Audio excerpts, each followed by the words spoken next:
Gold trusted gold buyers మీరు తాకట్టు పెట్టిన బంగారాన్ని విడిపించి ఈ రోజు ఉన్న మార్కెట్ ధరకు కొనబడను. మీరు సినిమా తీస్తున్నారు, మీకు అందుబాటులో ఉన్న లేదా ఆ కథ డిమాండ్ చేసిన నటులను పెట్టుకున్నారు. బట్ ఇప్పుడు మేము ట్రైలర్ చూసాము, టీజర్ చూసాము, వాటిల్లో ఒక హైపరాది కానీ ఒక గెటప్ సీన్ కానీ ఇలాంటి వాళ్ళు ఉంటే ఇంకాస్త సినిమాకి ఇంకాస్త ప్రమోషన్ కానీ ఇంకాస్త రీచ్ కానీ వచ్చే అవకాశం ఉంటుంది. బట్ మీరు ఈ ప్రశ్నకి ఏం సమాధానం చెప్పారంటే అలాంటి క్యారెక్టర్స్ లేవు, అందుకని నేను పెట్టలేదు అని చెప్పారు. క్యారెక్టర్స్ చిన్న క్యారెక్టర్స్ ఉన్నాయి అన్న. ఇంకో సీరియస్ డౌట్ వచ్చేసి, ఇంత కష్టపడి సినిమాని చేస్తున్నప్పుడు వాళ్ళిద్దరూ ఒక 2 సీన్లోనో ఒక సీన్లో కనిపించే ఒక చిన్న ట్రాక్ పెట్టుకోవడానికి మీలాంటి రైటర్లకు పెద్ద కష్టమేం కాకపోవచ్చు. మీరు ఆ పని చేయలేదు. అండ్ ఇంకో క్వశ్చన్, కంటిన్యూటీ క్వశ్చన్, సినిమా ఇంకో 3 రోజుల్లో స్ట్రీమింగ్ కాబోతుంది. అసలు ఈరోజు తీసేస్తే ఇంకా 2 రోజులే, ఒక్కరోజు గట్టిగా మాట్లాడారు. మీరు అప్పుడు మాట్లాడేటప్పుడు ఏం చెప్పారంటే శ్రీనితో కానీ ఆదితో కానీ ప్రమోషనల్ వీడియోస్ చేస్తాను అని చెప్పారు. ఇప్పటికీ రాలేదు. ఉంది యాక్చువల్గా ప్లాన్ 6th ఉంది. సో ఆది మా జర్మనీ వెళ్ళాడు. ఓకే, నిన్న వచ్చినట్టున్నాడు. But he is in Germany already. మేము ప్లాన్ చేసుకున్నాము. అన్న నేను జర్మనీ నుంచి రాగానే ఫస్ట్ ఇమీడియట్గా అదే చేద్దామన్నా అన్నాడు. నిన్న కూడా మాట్లాడాను. 6th రోజు చేద్దామని ఫిక్స్ అయ్యాము. రాస్తారు నేను ఆది కలిసి చేయబోతున్నాం అది. సో అది ఉంది, ప్లాన్లో ఉంది. అండ్ ఆది ఎప్పుడు కూడా నేను అడిగినప్పుడు నో చెప్పలేదు. అలాగని చెప్పేసి మనం అది అడ్వాంటేజ్గా తీసుకోకూడదు అనేది నా ఒపీనియన్. ఆ గౌరవం ఉందా? అది 100% ఉంది. నాకు ఇంకొక విషయం చెప్తా, ఒక పేర్లు చెప్పను. ఒక పెద్ద ప్రొడక్షన్ హౌస్లో నాది ఒక పెద్ద సబ్జెక్టు ఓకే అయింది. ఓకే, కానీ అందులో కొంతమంది మారిపోయారు స్టాఫ్. ఒక హిందీలో ఒక పెద్ద హీరో సైడ్ నుంచి మనకు అప్రూవల్ కూడా వచ్చే ఛాన్సెస్ ఉన్నాయి. అది ఓకే కావాలంటే నాకు ఇక్కడ ఈ ప్రొడక్షన్ హౌస్ నుంచి సపోర్ట్ కావాలి.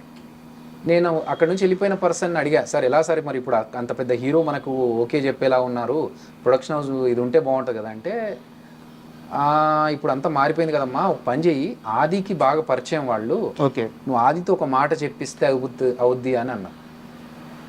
ఇప్పుడు నేను ఆదిని అడగడం వల్ల ఆది వెళ్ళి మాట్లాడొచ్చు, కానీ నాకు ఇబ్బంది పెట్టినట్టు పీపుల్ సార్. అది నేను చెప్పాను, పేర్లు చెప్పాను. అర్థమైందండి. సో మనకు ఇప్పుడు ఆది నాకు ఒక గ్రాటిట్యూడ్ చూపించినంత మాత్రాన, ఆది నేను పిలిచినప్పుడు రెస్పాండ్ అయినంత మాత్రాన ఆది నాకు ఇది చెయ్యి అది చెయ్యి అని చెప్పి అడగడం అనేది నాకు కరెక్ట్ కాదనిపిస్తుంది. ఎవరైనా సరే నేను ఇప్పుడు ఈవెన్ ఆదిని కూడా ఏంటంటే నీకు ఫ్రీ ఉన్నప్పుడు ఆది అని అడుగుతాను తప్ప, ఆది నువ్వు వచ్చి ఇది చేసి పెట్టమ్మా, నాకు అది చేసి పెట్టమ్మా అని అడగడం అనేది ఇబ్బందులు పెట్టడం నాకు ఇష్టం ఉండదు.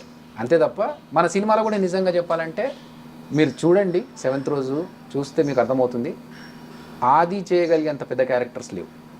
అలాగని చెప్పేసి నేను తీసుకొచ్చి ఆది నువ్వు చెయ్యంటే చిన్న క్యారెక్టర్ అని చేస్తాడు, కానీ నేను దాన్ని అడ్వాంటేజ్గా తీసుకున్నట్టు అవుతుంది. అలా తీసుకోవడం నాకు ఇష్టం. అంటే ఎందుకు అడిగానంటే ఈ క్వశ్చన్, ఈ 9 నెలలు 10 నెలల కాలంలో మీరు ఎంత స్ట్రగుల్ పడ్డారో ఈ 2-3 రోజుల్లో తెలుసుకున్నాను నేను. చాలామందికి ఫోన్లు చేస్తే కొంతమంది ఏమో బడ్జెట్ గురించి మాట్లాడకుండా వచ్చి షూట్ చేశారు. వీళ్ళు ఖచ్చితంగా నా మనుషులే కదా, వచ్చి హెల్ప్ చేస్తారు కదా, నాతో కష్టంలో పాలు పంచుకుంటారు కదా అనుకున్న వాళ్ళు ఈ రెమ్యునరేషన్ అయితే నేను చేయను. యాక్చువల్గా అది చెప్పేసి చేశారా? అయిందండి. నాకు ఇప్పుడు మన టేస్టీ తేజ కావచ్చు, ఇమాన్యుయల్ కావచ్చు, అప్పారావు గారు, వీళ్ళందరూ కూడా చిన్న చిన్న క్యారెక్టర్స్ అయినా కూడా షూట్ ఉంది ఇలా పలానారు అంటే నేనేం చేశాను అలాగే సేమ్ థింగ్, ఇలా అడ్వాంటేజ్గా తీసుకోవద్దు అనే ఉద్దేశంతో మా ప్రొడక్షన్ మేనేజర్తో మాట్లాడించి ఎంత బడ్జెట్ ఉంది ఏంటి అన్నీ క్లియర్గా చెప్పండి ఫస్టే, ఇక్కడికి వచ్చిన తర్వాత మళ్ళీ వాళ్ళు ఫీల్ అవ్వద్దు అని చెప్పి మాట్లాడిస్తే ఇమ్ము కావచ్చు, తేజ కావచ్చు, వీళ్ళంతా ఏంటంటే బడ్జెట్ గురించి పక్కన పెట్టండి అన్న, అభియాన సినిమా మేము వచ్చి చేస్తామన్న వీళ్ళు. ఇంకొక పర్సన్ ఏంటంటే అతను చాలా పాత పరిచయం, ఆయనకు ఫోన్ చేసి ఇలా మంచి క్యారెక్టర్ ఉందండి, మీరైతే బాగుంటుంది, సూట్ అవుతారు ఆ క్యారెక్టర్కి అంటే, అయ్యో అభి గారు మీరు కోవిడ్ టైంలో నాకు హెల్ప్ చేశారు, ఆ మాత్రం చేయలేమా, ఇంకా మనోళ్ళు కూడా ఉన్నారు తీసుకొస్తాను నేను అంటే, అట్లాగని చెప్పి ఫ్రీగా అడగట్లేదండి, మీకు బయట ఇచ్చేదానికంటే కొంచెం తక్కువ ఇవ్వచ్చు కానీ రెమ్యునరేషన్ మాత్రం పక్కాగా ఉంటుంది అని చెప్పి మాట్లాడితే, ఓ తప్పకుండా అది అన్నారు. కట్ చేస్తే మా మేనేజర్ ఫోన్ చేస్తే, లేదండి ఇంత బడ్జెట్ అయితే నేను రాను, అంత బడ్జెట్ అయితే వస్తాను అని అన్నారట. నాకు నమ్మబుద్ధి కాలేదు. అరే ఉండదే, అలా ఆయన మొన్న నాతో మాట్లాడినప్పుడు ఇవన్నీ కాదే, నేను ఇంకో కొంతమందిని తీసుకొస్తాను మన కోసం హెల్ప్ చేసే వాళ్ళని సపోర్ట్ చేసే వాళ్ళని అన్నారని చెప్పి మా డైరెక్షన్ డిపార్ట్మెంట్ పర్సన్కి మా ఫ్రెండ్కి చెప్పి ఒకసారి కనుక్కో, ఎందుకంటే మధ్య మధ్యలో వీళ్ళు ఏమన్నా మిడిల్ మ్యాన్ వీళ్ళు మేనేజర్స్ కానీ వీళ్ళు ఏమన్నా కొంచెం వాళ్ళ పర్సన్స్ని పెట్టడానికి చేస్తూ ఉంటారు కదా, అలాంటిది ఏమైనా ఉందా, లేకపోతే మనం రాంగ్ విన్నామా, అతను రాంగ్ పర్సనా తెలుసుకో అంటే అతను ఫోన్ చేసి అన్న అదే అతను అదే అంటున్నాడు, బడ్జెట్ ఇంత అయితే తప్పరా అని అంటున్నాడా. అదేదో నేను అడిగినప్పుడు చెప్తే అయిపోయేది కదా, ఈ ముగ్గురు మాట్లాడాల్సిన అవసరం రాకుండా. కోపం రాలేదా? కోపం రాలేదు. అంటే మనం నమ్మిన వ్యక్తి ఇప్పుడు అన్ని మాటలు మాట్లాడకుండా సరే నేను చేయను అంటే అయిపోయేది. ఓకే అనుకున్నాను అంతే. ఓహో ఓకే ఇలా కూడా ఉంటారా మనుషులు. పేరు చెప్తారా? పేరు వద్దులేండి, ఎందుకు ఆయనకు ఎందుకు డ్యామేజ్ అవుతుంది. కానీ జబర్దస్త్ రిలేటెడ్ పర్సన్ కాదు, బయట పర్సన్. సో అంటే ఓకే, ఆయన రిక్వైర్మెంట్స్ ఏమున్నాయో మనకు తెలియదు. బట్ ఈ ముసుగులో గుద్దులాటలు ఎందుకు? ఫస్ట్ నేను చేసినప్పుడు అయ్యో మీరు నాకు అప్పుడు హెల్ప్ చేసి, నాకు నిజంగా గుర్తులేదు నేను ఎప్పుడు హెల్ప్ చేశాను అనే విషయం. మీరు అప్పుడు అలా చేశారు, నాకు నేను తప్పకుండా రుణం తీర్చుకుంటాను, అది ఇదన్న మాట్లాడాల్సిన అవసరం లేదు. డైరెక్ట్గా నాకు కుదరదు సార్, నేను షూటింగ్లో బిజీ ఉన్నా అంటే నాకు అయిపోతుండే. But okay. అయితే ఈ పీరియడ్లో మీకు మనుషుల చాలా అంతా అర్థమైపోయింది. ఓహో అంటే ఇప్పటివరకు యాక్టింగ్ చేస్తున్నప్పుడు కానీ జబర్దస్త్లో ఉన్నప్పుడు కానీ నా స్కోప్ అంతవరకే ఉండేది. జబర్దస్త్ రిలేటెడ్ పర్సన్స్తోనే నేను మాట్లాడడం, కలవడము, ప్లస్ నా పని నేను చేసుకొని వెళ్ళిపోవడము, మిగతా విషయాల్లో నేను పెద్దగా పట్టించుకునేవాని కాదు. ఎప్పుడైతే ఈ సినిమా విషయాల్లోకి వచ్చి 24 క్రాఫ్ట్స్తో నేను కొలాబరేట్ అయ్యి వర్క్ చేస్తున్నామో, డిఫరెంట్ పర్సన్స్ని కలుస్తున్నామో, కొంతమంది తత్వాలు ఏంటో తెలుస్తున్నాయి, కొంతమంది అంటే ఓకే ఇదే కరెక్ట్ ఏమో, అంటే మనం అందరూ మన వాళ్ళు మన కోసం అని చెప్పి మనం ఆలోచిస్తాం, కానీ బయట సమాజం అలాగే ఉంది, అలాగే చేయాలేమో అనేంతగా అర్థమవుతుంది అన్నట్టు సిచ్యువేషన్స్ చూస్తుంటే. బట్ అంటే అందరూ అలా ఉన్నారని మనం మారడం కరెక్ట్ కాదేమో. సరే మనం చేయగలిగేది చేయగలిగేది ఒక వెబ్ సిరీస్ కోసం రాసుకున్న స్టోరీ. 7 ఎపిసోడ్లో 8 ఎపిసోడ్లో ఎంతో ప్లాన్ చేసుకొని ఉంటారు, నిడివి చాలా ఎక్కువ. దాన్ని అవుట్పుట్ చూసుకున్నారు, చాలా మంచిగా వచ్చింది, అది నాకు తెలుసు. ఆహా నుంచి మనకు తెలిసిన వాళ్ళు కూడా చెప్పారు సినిమా చాలా బాగా వచ్చిందని చెప్పారు. Okay, accepted. బట్ నా డౌట్ ఏంటంటే 8 గంటల రన్ టైంకి ఒక రకమైన స్క్రీన్ ప్లే ఉంటుంది, ఒక రకమైన టేకింగ్ ఉంటుంది. దాన్ని సినిమాగా అడ్జస్ట్ చేసేటప్పుడు చాలా ప్రాబ్లమ్స్ వస్తాయి. అంత కరెక్ట్గా కన్సీవ్ అయిందా, ఆ డెలివరీ కరెక్ట్గా కుదిరిందా? డెఫినెట్లీ రాజా గారు. అంటే నేను వెబ్ సిరీస్ చేస్తున్నప్పుడు కూడా ఎలా చేద్దాం అనుకున్నానంటే, నేను ఒక డైరెక్టర్ అవ్వాలి, సినిమా డైరెక్టర్ అవ్వాలి. సో సినిమాల గురించి చాలా ప్రయత్నాలు చేశాము. చాలామంది చూడడానికి ఏమనుకుంటారంటే సినిమా యాక్టర్ అంటే ఈజీలీ డైరెక్టర్ అయిపోవడము. ఇప్పుడు వేణు డైరెక్టర్ అయ్యాడు కాబట్టి బలగంతో జబర్దస్తులు అందరూ యాక్టర్స్ నుంచి డైరెక్టర్లు అయిపోవడం ఈజీ అనుకుంటున్నారు, కానీ దానికోసం ఎంత స్ట్రగుల్ చేశామనేది ఎవరికి తెలియదు. సో నేను చాలా సబ్జెక్టులతో చాలా డిస్కషన్స్, ప్రొడ్యూసర్స్ని కలవడం ఇవన్నీ జరిగి ఇంకా చివరికి వచ్చినప్పుడు నాకు వెబ్ సిరీస్ది ఈ అవకాశం వచ్చింది. ఈ వెబ్ సిరీస్ చేసినా కూడా నేను దీన్ని ఒక ప్రాపర్ క్వాలిటీతో, ఒక సినిమాకైతే ఎంత డెడికేషన్ పెట్టి చేస్తామో, ఒక థియేట్రికల్ సినిమాకైతే ఎంత కాంట్రిబ్యూట్ చేస్తామో అలాగే ఉండాలి తప్ప ఏదో వెబ్ సిరీస్ కదా, ఓటీటీ కదా అని చెప్పి ఎక్కడ తక్కువ అంచనా వేయకుండా నా 100% పెట్టారు. సో అలా చేస్తున్నప్పుడు ఒక 6 ఎపిసోడ్స్కి తగ్గట్టుగా మనం రాసుకున్నాము. అంత చేసిన దాన్ని మళ్ళీ అవుట్పుట్ చూసిన తర్వాత ఇది బాగుంది, సినిమాలాగా పెట్టుకుందాం అన్నప్పుడు ఇంకా దీని అన్నిటిని ట్రిమ్ చేసుకుంటూ తీసుకొని వచ్చి మళ్ళీ ఒక 2 hours సినిమా చేయాలి. It's a big challenge. అవును. కానీ రాక నాకు అవకాశం వచ్చింది. నేను ఇలాగే చేస్తాను, నేను అలాగే చేస్తాను. ఎందుకు? నేను ఇప్పుడు వాళ్ళు అడిగిన రిక్వైర్మెంట్ని నేను ఫుల్ఫిల్ చేస్తేనే కదా నేను ఒక స్పెషల్ పర్సన్ అవుతాను, నేను ఒక డిఫరెంట్ పర్సన్ అవుతాను. లేదు మాకు ఇది కష్టం సార్, ఇది చేయలేము అన్నప్పుడు ఇంకా what is the use of taking అభి?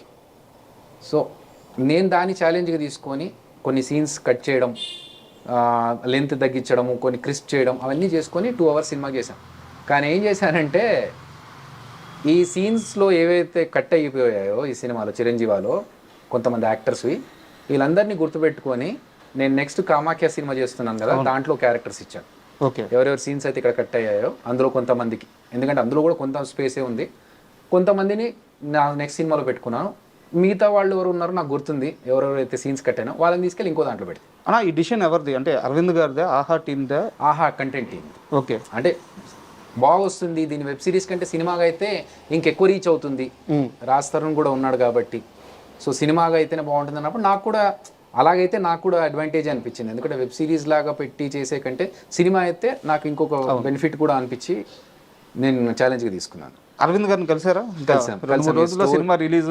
అవునవును. యాక్చువల్గా ఆయనకు ఫస్ట్ టైం స్టోరీ చెప్పడానికి వెళ్ళినప్పుడు కలిసాము. ఓకే, తర్వాత ఆహా నుంచి అప్డేట్స్ వెళ్తా ఉన్నాయి, కానీ పర్సనల్గా కలవలేదు. సినిమా ఇప్పుడు రిలీజ్ కదా, అప్పుడు వెళ్ళి కలుస్తాను. స్టోరీ చెప్పడానికి వెళ్ళినప్పుడు ఎలా ఉండింది అన్నారు? చాలా ఎంజాయ్ చేశారు. ఆయన 20 minutes టైం ఇచ్చారు. 20 minutesలో ఆయన విని చాలా హ్యాపీగా ఫీల్ అయ్యి ఒక 15 నిమిషాలు పక్క రూమ్లో కూర్చున్నాము. వచ్చి ఆహా టీం శ్రావణి గారు వచ్చేసి నచ్చిందండి అరవింద్ గారికి, వీఆర్ ప్రొసీడింగ్ విత్ ఇన్ అన్నారు. అదిరే అభి అంటే సామాన్యమైన వ్యక్తి కాదు. ఎందుకంటే ఒక మనిషిని ఒక్కసారి చూసిన తర్వాత వాళ్ళ టాలెంట్ ఉందా లేదా, మనకు పనికొస్తారా పనికిరాడా, ఏ ఫీల్డ్కి సరిపోతాడు, ఇవన్నీ అంచనా వేయగలరు. అలా అంచనా వేసే ఈరోజు కొన్ని 10 మంది మీ శిష్యులు జబర్దస్త్లో కానీ బుల్లితెర మీద కానీ ఉన్నారు. ఇక్కడ నా స్ట్రైట్ క్వశ్చన్ ఏంటంటే, కొన్ని రోజుల క్రితం బండ్ల గణేష్ గారు మాట్లాడుతూ అల్లు అరవింద్ అసలు ఏమీ చేయడు, క్రెడిట్ మొత్తం ఆయన జేబులో వేసేసుకుంటాడు, ఓకే గమ్ముగా సింపుల్గా అలా కూర్చొని ఉంటాడు, సక్సెస్ వస్తే మాత్రం ఆయన జేబులో పడిపోద్ది, రాజా లైఫ్ అది ఇది అని చెప్పి మాట్లాడారు. మీరు అరవింద్ గారిని కలిశారు, బండ్ల గణేష్ గారి మాటలతో మీరు ఏకీభవిస్తారా? అసలు ఫస్ట్ ఆఫ్ ఆల్ ఆయన అన్న విషయం నాకు తెలీదు, కానీ మేము అరవింద్ గారిని కలిసిన దాని ప్రకారం అయితే ఆయన చాలా వెల్కమింగ్గా ఉన్నారు. అంటే నేను ఇంతకుముందే చెప్పా, చాలా స్ట్రగుల్ చేస్తే నాకు వచ్చిన ఆపర్చునిటీ ఇది. అలా అనుకుంటే ఆయన నాకు ఈ సబ్జెక్ట్ ఇవ్వాల్సింది కాదు.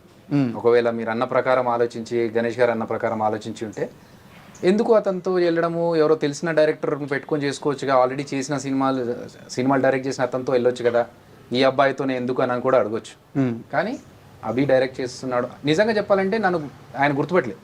ఓకే, జబర్దస్త్ అదిరే అభిని గుర్తుపట్టలేదు. ఎలా గుర్తుపట్టి? నేను వెళ్ళాను, మామూలుగా వెళ్ళాను, నమస్తే సార్ నా పేరు అభినయ కృష్ణ అంటే ఓకే అమ్మ కూర్చో అన్నారు. శ్రావణి గారు అంతా సబ్జెక్ట్ గురించి చెప్పమన్నారు, మేము నరేష్ని ఇచ్చాము, బయటకు వచ్చాను అంతే తప్ప నేను జబర్దస్త్లో చూశానమ్మా నిన్ను ఏం లేవు. సో ఆయన నన్ను గుర్తుపట్టలేదు అనే విషయం నాకు అర్థమైంది. సో ఒక అభి అనే పర్సన్ వచ్చాడు, నరేష్ని ఇచ్చాడు, కొత్త అతను ఫస్ట్ టైం సినిమా చేస్తున్నాడు అని చెప్పి ఆయన మనకు అవకాశం ఇచ్చారు అప్పుడు. అంతే తప్ప ఇతను జబర్దస్త్ చేశాడు, ఇతనికి ఒక టైమింగ్ సెన్స్ ఉంది, లేకపోతే కామెడీ పంచ్లు బాగా వేస్తాడు, ఇట్లాంటివి కన్సిడర్ చేసేయలే. మంచి కథ ఉంటే ఆహాలో అంత ఈజీ. అదే జరిగింది. మంచి అట్లా అని చెప్పి ఈజీ యాక్సెస్ అని కాదు, it has to go from one stage to another stage. మనం ఫస్ట్ లైన్ చెప్పాము, తర్వాత డెవలప్ మంచి కథ ఉంటే ఎగ్జాక్ట్లీ. సో నేను అంతకుముందు నేను కూడా వేరే కథలు చెప్పాను, అవి నచ్చలేదు వాళ్ళకి. ఒక 4-5 కథలు చెప్పిన తర్వాత ఇది కాదు అన్న తర్వాత పట్టు వదలని విక్రమార్కుల్లా నేను ఇంకో కథ రెడీ చేసుకొని ఇది లైన్ అండి ఇలా మీరు ఓకే అంటే నేను డెవలప్ చేస్తానంటే ఇది బాగుంది గోయడ్ అంటే మళ్ళీ దాన్ని నేను ఇంకొక అతనితో డెవలప్ చేయించి నేను కొంచెం దాంట్లో అప్డేట్ చేసుకొని అన్నీ చేసి ఒక 4-5 లెవెల్స్ దాటినాక అప్పుడు అరవింద్ గారి దగ్గరికి వెళ్ళాను. సో అరవింద్ గారు ఎప్పుడు అంటే మీరు అన్న ప్రకారం, గణేష్ గారు అన్న ప్రకారం అనుకుంటే మాత్రం నాకు అవకాశం రాకూడదు. బట్ ఆయన ఛాన్స్ ఇచ్చారు. అండ్ నాకు కూడా తెలిసిన విషయం అంటే నేను పర్సనల్గా ఆయనతో ఎక్కువ ర్యాపు లేదు నాకు అరవింద్ గారితో, కానీ మిగతా వాళ్ళు కూడా చెప్పింది ఏంటంటే సినిమా కోసం ఆయన కొంచెం లీనియన్స్ ఇస్తారు, ఇది ఇంత బడ్జెట్లోనే చెయ్యాలి అని. వేరే వాళ్ళు అన్నా కూడా కాదండి కొన్నిసార్లు బడ్జెట్ కాదు, సినిమాని ప్రేమించి కొన్నిసార్లు చేయాల్సి వస్తుంది అని చెప్పి ఆయన అంటారని నాకు తెలిసింది. మీరు మీ క్వశ్చన్ అడిగిన తర్వాత నేను కనుక్కోలేదు, నాకు ఫస్టే వచ్చిన ఇన్ఫర్మేషన్. సో సినిమా మీద ప్రేమ ఉంది కాబట్టి ఆయన 2 సంవత్సరాల నుంచి ఉన్నారు. అన్నా మీకు బడ్జెట్ ఎంత ఇచ్చారు, ఎంతలో కంప్లీట్ చేశారు? Good question. ఇది ప్రొడ్యూసర్స్ని అడగాలి క్వశ్చన్, ఎందుకంటే కొన్ని విషయాలు బయటకు చెప్పకూడదు. బట్ నాకు చాలా లిమిటెడ్ బడ్జెట్ ఇచ్చారు. ఆ బడ్జెట్లోనే కరెక్ట్గా with in mentioned budget, with in the mention time line నేను ఫినిష్ చేశాను. అది నా సక్సెస్. థియేటర్లోకి వచ్చి ఆర్ ఓటీటీలోకి వచ్చి జనాలు చూసిన తర్వాత వచ్చేది నాకు డెఫినెట్గా ఆశీర్వాదము. కానీ నాకు నేనుగా సంతోషపడ్డ విషయం ఏంటంటే నాకు చెప్పిన బడ్జెట్లో చాలా లిమిటెడ్ బడ్జెట్, ఆ చెప్పిన బడ్జెట్లో చెప్పిన టైం లైన్స్లో నేను ఒక కార్పొరేట్ స్టైల్లో వర్క్ చేసుకొని దానికి ఒక డెలివరబుల్స్ ఉంటాయి మనకు కార్పొరేట్ సిస్టంలో, ఎవ్రీడే స్టేటస్ కాల్, డెలివరబుల్స్ ఇవన్నీ ఉంటాయి.